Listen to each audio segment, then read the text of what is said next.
तर बघूया अशा कोणत्या 3 विशेष आहेत ज्या तुमच्या आता पूर्ण होणार आहेत. कुठल्या गोष्टी तुम्ही मॅनिफेस्ट करत होता स्वतःलाच विचारा.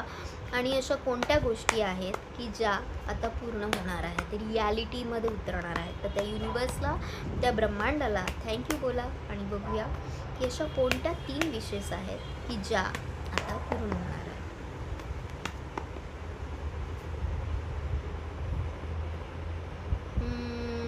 करिअरशी रिलेटेड समथिंग काहीतरी वाटतं आहे की कुठल्या तरी गोष्टीवर तुम्ही खूप वर्कआउट करत होतात.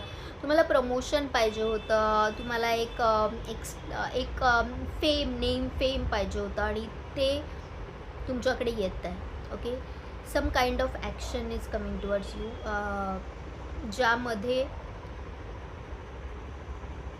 तुम्हाला मान सन्मान रुतबा मिळणार आहे. त्या युनिवर्सला थँक्यू बोला. दुसरी विश,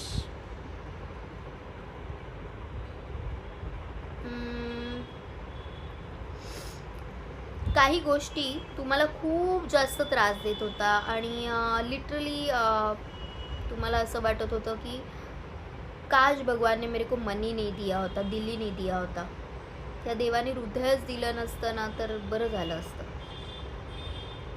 तर त्या गोष्टीमध्ये कुठेतरी जो रेस्टलेसनेस होता तो दूर होताना दिसतोय. कुठेतरी एक शांती, एक स्टॅबिलिटी येताना दिसते. ओके, सरेंडर करा युनिवर्सला. ओके, तुम्ही जेव्हा सरेंडर करता तेव्हा तुम्हाला तुमच्या प्रश्नाची उत्तरं आपोआपच मिळतात.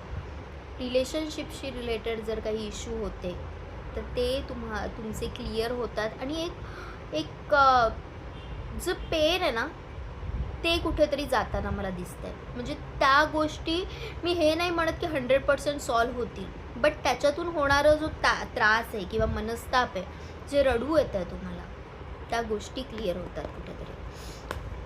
तिसरं कार्ड बघते.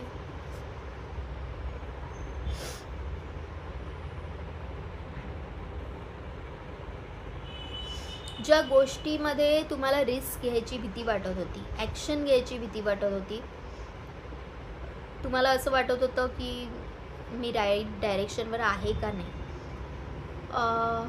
त्या गोष्टी तुम्ही मॅनिफेस्ट करताय. ओके, त्या गोष्टीवर तुम्ही ॲक्शन घेताय. Most probably in relationship and career both.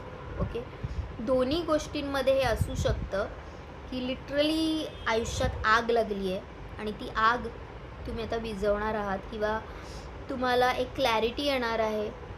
जी गोष्ट आजपर्यंत तुम्हाला वाटत होतं की मी हे करूच शकत नाही, इम्पॉसिबल आहे, त्या गोष्टी